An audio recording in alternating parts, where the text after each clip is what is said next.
Okay, this t-shirt is from Mel's Diner, and I've told you several times that this reminds me of the Astral Cafe, which was used as a set on Stargate. And the Astral Cafe is a cafe not on physical planet Earth. I might be extending this. I don't know. I never watched Stargate. I was on it as an extra. But, you know, for the purposes of my story, it's an astral cafe, which means it's not here on physical planet Earth. It's in the astral, which is another dimension. And if you follow New Age teachings, the way they line it up is that after you die on planet Earth, your consciousness goes from the physical here to the astral, where things are kind of much reproduced. So it looks like Earth, but it is another domain, another dimension, and there are many different subplanes in the astral where you can go. So that, you know, some might look like Earth as it is right now in New York City or whatever, and other ones are known as things like the traditional happy hunting ground of the native North Americans, where they would go. I have no idea what else you could find in the astral. I've told you about the lower astral, which is basically hell. Anyway, this hat is Arizona, and oh my God, how am I going to start off this one? Okay, the Arizona was one of the very large American battleships in World War II. And then there was a movie called Raising Arizona that I haven't seen. I don't know, and I was going to look it up to see what it was about. But I think it's been such a long time since I've read any history. But I think the Arizona was one of the ones that the Japanese sunk in Pearl Harbor, the Pearl Harbor attack in December 7th, 1939. It started the Americans getting them involved in the war against Japan, Italy, and Germany, which were known as the Axis powers. And then on the other side, there was the United States, Great Britain, Canada, Australia, New Zealand, France, and then France was invaded and conquered.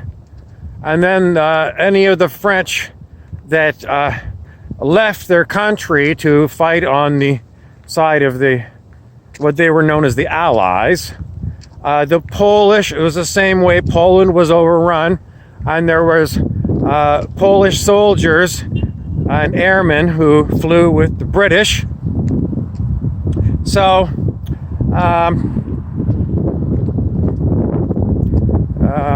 other countries that would be part of the Allies. I can't give you all the details, but that was basically it. Anyway, Arizona, Raising Arizona, I don't know what it means, but to me, I'm going to just go backwards a little bit and talk about, oh, for heaven's sakes. I've got to stop here. Just give me a moment.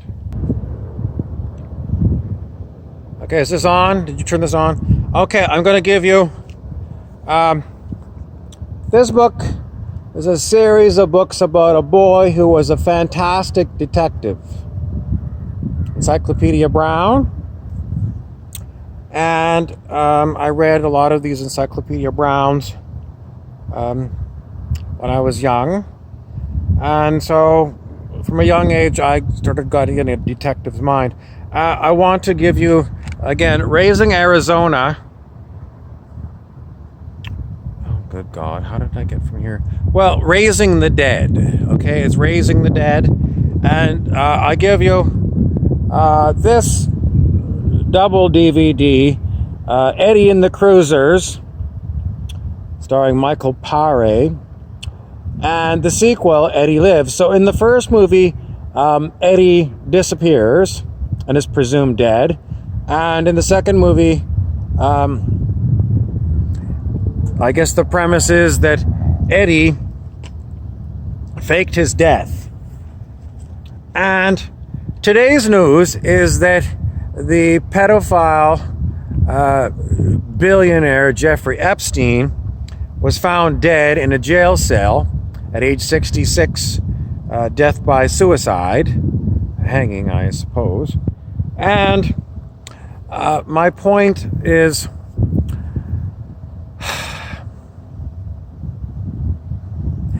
I call bullshit on this news report. I call bullshit on him being dead by suicide in a jail cell. I'm going to tell you that they faked his death, because there is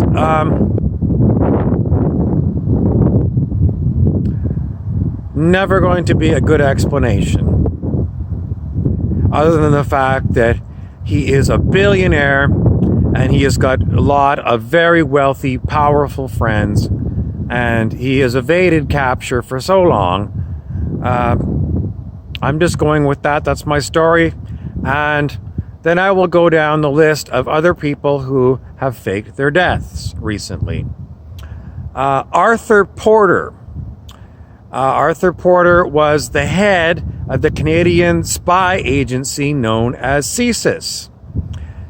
He was embroiled in a huge corruption scandal in the province of Quebec, Canada, and he disappeared out of the country and was said to be in Panama. And then it was news reports where he had cancer, and then the news reports were that he was dead. This man was the head of the Canadian spy agency, CSIS. I don't believe he's dead. I believe they faked his death. Other people I believe they faked the deaths of are Hermann Göring, who was the head of the Luftwaffe, which was the Nazi German Air Force. He was imprisoned, and the story that was given to the public was someone slipped him a capsule of cyanide, which he took, and then they said he was dead and he avoided the hangman's noose. Adolf Hitler, they said that he shot himself and he took a cyanide capsule, and then the German soldiers took his body out into Berlin and poured gasoline all over the body and burned it. And then the Russians, when they conquered Berlin, took the remains. So that's another one I'm going to call bullshit on. Plenty of Nazis were known to have been smuggled into Argentina. And with Project Paperclip, which was the official project of the U.S. government to bring Nazis into the United States for national security reasons, either Nazi scientists or Nazi spies, I'm going to tell you Hitler's death was faked and Göring's death was faked, and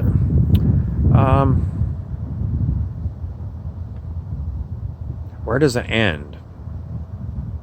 Where does it end? Well, the thing is that even if, Osama bin Laden, who was public enemy number one for so long after the 9/11 Twin Tower fiasco, apparently some special forces found him and they took him in a plane and they flew him out over the ocean the Indian Ocean, and they made his body disappear. So they never produced the body of Osama bin Laden. It was just a news report that they got him. And, the backstory is that it was actually a CIA agent / actor who portrayed Osama bin Laden. He was given the name Tim Osman, and that was probably a fake name as well. Sounds like the Osterman Weekend, which was another one of these Byzantine, bizarre spy movies about, what the hell is going on. Is the whole Osterman Weekend, what the hell is going on? And to back this up, I will give you screenshots of people in Los Angeles and various other places taking screenshots of things like Craigslist listings for crisis actors. If you're a crisis actor, you're basically an extra that is going to come and play the part of someone in a terrible mass shooting, etc., which is all faked. It's all filmed as if it's real and live, but it's all fake. And, there's all kinds of these screenshots and little videos of people showing that they were advertising for crisis actors. There's other YouTubes. I saw one YouTube where some reporter for national news was saying, I'm here reporting live in the midst of a hurricane. And then somebody walked by dressed in shorts and a t-shirt behind the camera, and it didn't look like there was a hurricane at all. It looked like it was, just a bullshit thing. So, how much of the horrible, horrible news that we get is lies? And then what is the agenda? Well, was there ever really a Jeffrey Epstein pedophile with Epstein's Island, where all these celebrities supposedly went to have sex with underage girls? No one knows. It's just a great story that goes around and around and around and around. So was Jeffrey Epstein really a billionaire, or was he an actor?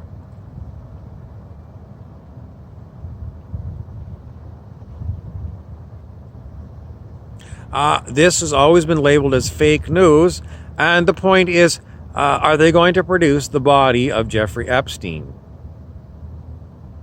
No. And are they going to have, someone take DNA samples of Jeffrey Epstein's supposed body that will be provided to you? Well, it's doubtful they'll do that.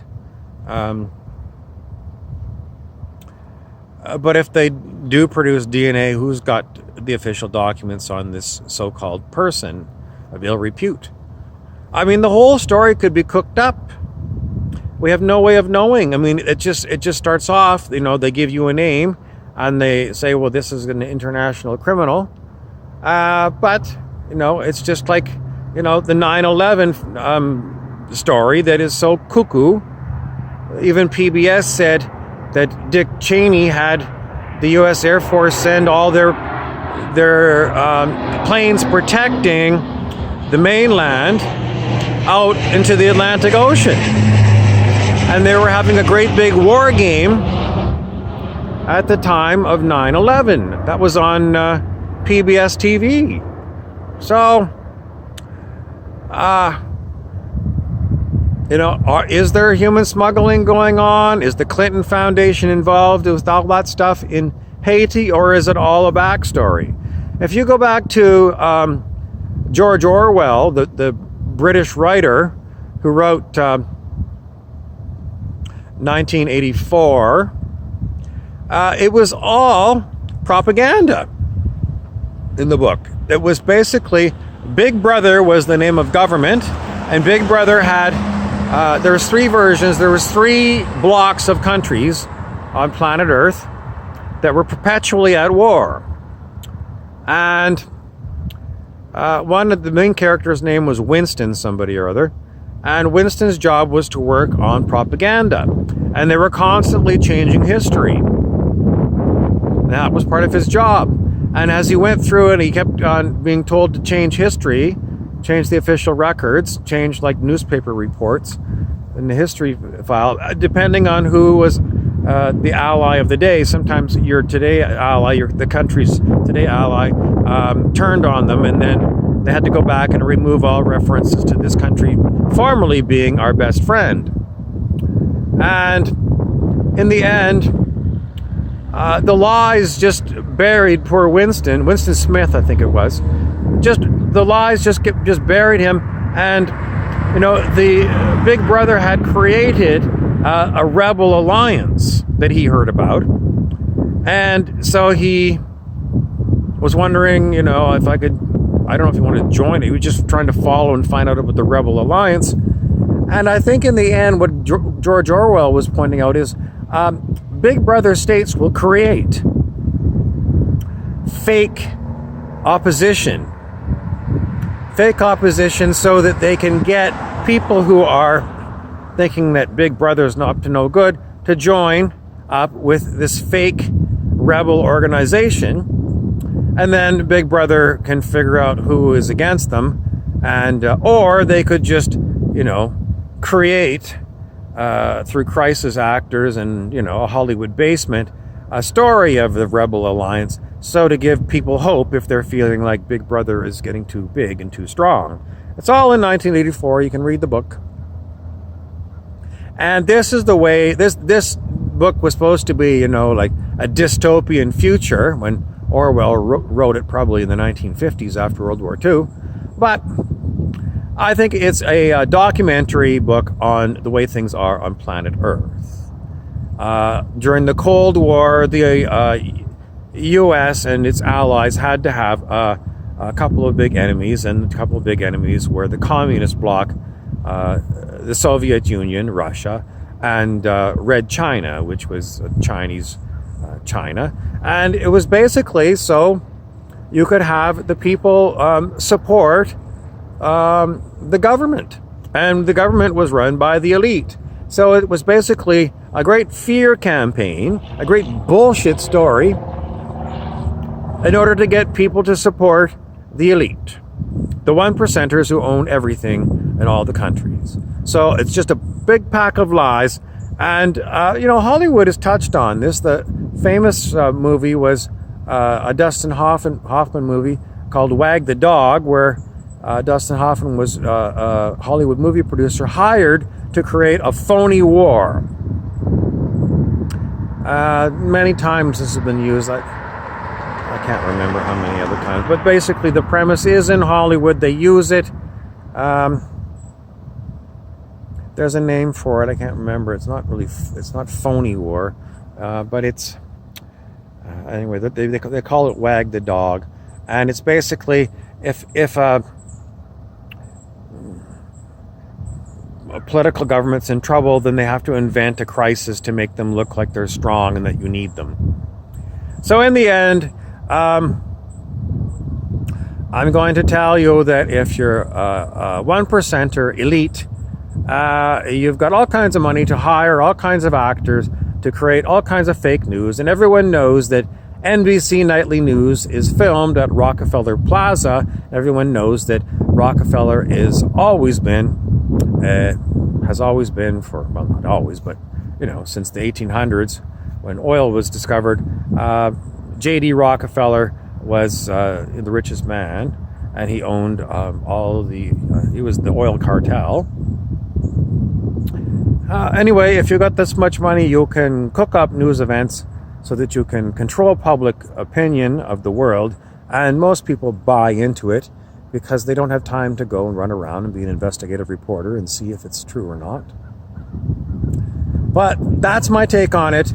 The whole thing is propaganda to keep people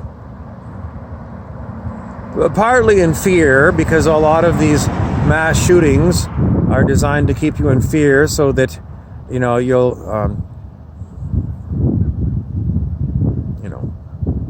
support your oppressor, which is the 1% that owns everything and pays you peanuts. Anyways, that's and as far as being in the Astral Cafe, well, if Jeffrey Epstein is really dead, and if he really was a billionaire, and he really had Epstein's Island with all these underage kidnapped girls to be sex slaves, well, you might find him in the astral. If he's really that kind of person, it would be lower astral. But anyway, I'm using this as a backdrop because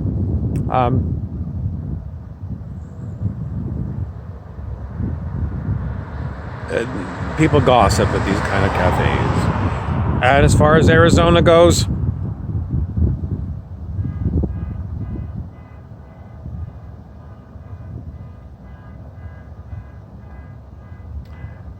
sometimes I get these weird synchronicities, I call it a synchronicity, and I said, as far as it goes, Arizona, and then, the car horn goes off, and anybody else would say, well, it doesn't mean nothing, and it don't mean nothing. What else do we know about Arizona? So there was the battleship Arizona, Phoenix, Arizona, and Phoenix is rising from the dead. So if you're going to rise from the dead, and then I also wonder about, the number of Hollywood actors and, famous musicians who have been reported dead, quite often by suicide. And, the story, Jim Morrison was one. The 27 Club, where people die at 27. And, I just gave you Eddie and the Cruisers, where, if you're filthy rich and you don't want to go on tour anymore, and you don't want to be, hounded by the public, what you do is you fake your death and you change your look a little bit. And you might look a lot like, that former singer of Soundgarden, or whatever.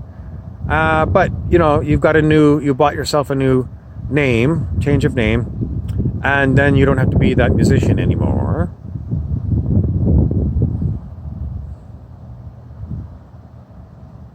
Oh, there's so many things I could talk about. Clones and doppelgangers. Why does George Hamilton V look so much like Anthony Perkins, the two actors? You put them side by side, and I did on my Instagram at Burroughs Bobby, but it's so buried you have a hard time finding it. But if you look at those two pictures, or two actors side by side, they could be twins.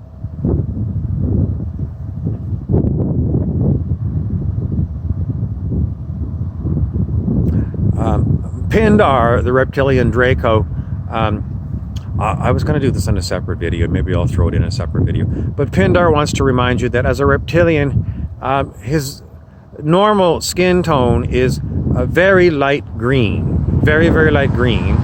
And if he goes out in the sun, he turns green, like that tree right there, or the grass. Very dark green, because he's got...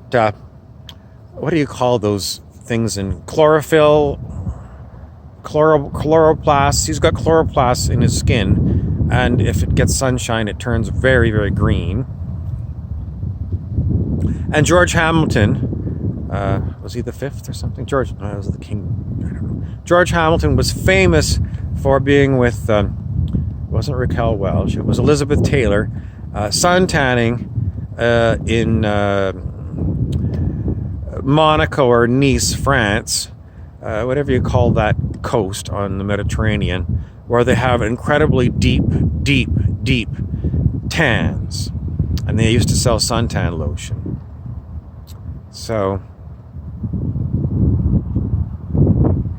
it wasn't Marseille. Marseille is supposed to be the armpit of Europe. Nice, whatever the name of that coastline is there. It's, Monaco has got all the casinos, and that's where the James Bond film Casino Royale was filmed. Filthy rich people blowing scads of money at the casino.